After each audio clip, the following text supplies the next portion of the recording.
Tina Dupuy's with us. She's managing editor of crooksandliars.com. Tina, your newest article talks about Republicans and gambling, and now I think everybody's familiar with Mitt Romney's casual $10,000 bet, which now I casually bet people $10,000 over any stupid thing, just for kicks. But Right. you say it goes further than just that. Tell me about it. Well, it's the double down, right? So you have deregulation basically wrecked our economy and really affected the world's economy. And so what the Republicans have done, instead of having any kind of contrition or rethinking their ideology, they suddenly go, oh, okay, well that means that we need fewer regulations, which to me is like homeopathy. A homeopathic remedy, right? Where for a burn, you put a hot compress on it. So the thing that caused the harm is what they are now, prescribing as the solution. And they've been doing this across the board. Anytime that, there's a Gulf oil spill or anything like that, the next thing that the Republicans do is say that we really need to kill the EPA. The Environmental Protection Agency is what is polluting the Gulf, not BP. So they kind of do this, and it's what a gambler does at a casino. It's like when you start losing, then you start making bigger bets and hoping that you'll win back everything that you just lost. And when you're on a losing streak like Republicans have been, what happens is you just have a lower and lower approval rating. And Congress right now is near the margin of error as far as Americans thinking that that they're doing anything correct these days. But yeah, it's never been lower. Republicans are betting that it's just going to be that everyone's going to blame Obama for everything instead of them. Yeah, congressional approval has never been lower. And, when I was like 12, I had a temporary fear of flying, and my mom took me to a homeopathic doctor, and she gave me these things I had to put under my tongue every 3 hours starting a month before my flight. What got rid of my fear of flying was that I was just so annoyed with having to do that every 3 hours. It was incredible. Very effective. So, well, the other thing, too, that is similar to the gambling kind of mechanism of I'm already this far down, let me start betting twice as much to make it back to even, is that I think gamblers really fall into a place where they believe that that's really the solution. But do Republicans really believe that getting rid of the EPA, for example, is actually the solution? Or is it just something they have to do for political posturing? Is it the same or is it a little different? I think that they really have always wanted to kill the EPA. They really, like the people who fund Republicans and think like Republicans and donate to Republicans, really don't like the EPA. So they kind of use it, say if we had like an earthquake, that would be a great time to get rid of the EPA. If it was Friday, that would be a great time to get rid of the EPA.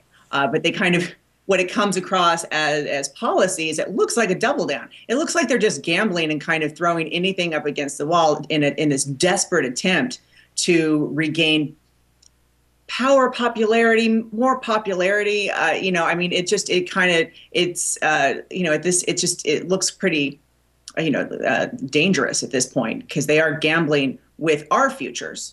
It is the American public. The middle class and the vast majority of us, not 1%, but the 99%, to use Occupy's rhetoric, that's who they're gambling with. Well, it also seems like a lot of this is really driven at making Obama a one-term president, right? And there's a kind of level of desperation, especially as we see the incompetence on an overwhelming majority of the Republican candidates. I think some insiders are getting worried, and it's almost like it's turning into, when ants run in a circle until they die of exhaustion. It's just like this frenzy that they don't even know where to direct the energy.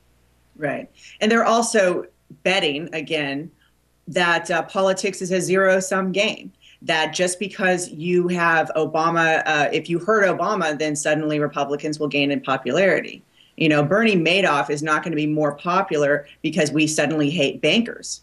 That's just not how this works. So they're kind of, they're placing a bet that, if they can make Obama look really bad and do whatever they can to make him look as ineffective as possible, through obstruction, then suddenly Americans are going to go, we're going to give the Republicans a shot because they seem like nice folks, which that's just not how that works. And they're really scared that Romney's going to be their nominee. And Romney's going to be the nominee. Right. Well, and as you and I have talked about before, also there's this idea that Republicans, if they're in power, they will be able to do so much. But as we've seen, they've had control of the House now, and they've done barely anything. Like you said, they're just getting in the way of stuff. There's all these kind of emotional, figurative bills that they propose, blocking health care and so many other things. No real work is getting done. So I think if people actually sit down and think about it, they would see, wait a second, they've been in control in the House for a while now, and nothing has happened. No. Well, they say, I mean, their whole shtick is that government can't do anything. So they get elected into government, and then, surprise, surprise, don't do anything. So I mean, in that way, they're actually a little candid about what they can do, at least when they're in power. But yeah, I mean, they've been nothing but abstract. I mean, and really silly things that have never been controversial whatsoever. I mean, let's just go back to the debt ceiling, things that have never been controversial whatsoever, and had always passed by a wide margin because that was something that we had to do. And yes, Reagan did it, tons of times, and it had just never been something that was controversial until this House, the 112th Congress, under John Boehner, decided that they could use this as leverage to get what they want, and cut Americans' jobs. Even though they're federal workers, they're still Americans. Those are still jobs, and do what they want in their agenda, which is to defund NPR. Which right, as we saw, drops in the bucket when we're talking about real budget like issues. $2 million to NPR, ouch, just to be punitive jerks about the whole thing, or Sesame Street or whatever that is in their crosshairs at that second, but most of that, again, they have not done a good job. They've done a great job at doing nothing. Absolutely. Tina Dupuy, managing editor of Crooks and Liars. It's incredible what's happening on that website these days. There's just so much going on. There's incredible political arguments going on. Nothing better than arguing politics on the internet, really. All right. Thanks, Tina. We'll talk to you soon. Thanks, David. See you soon.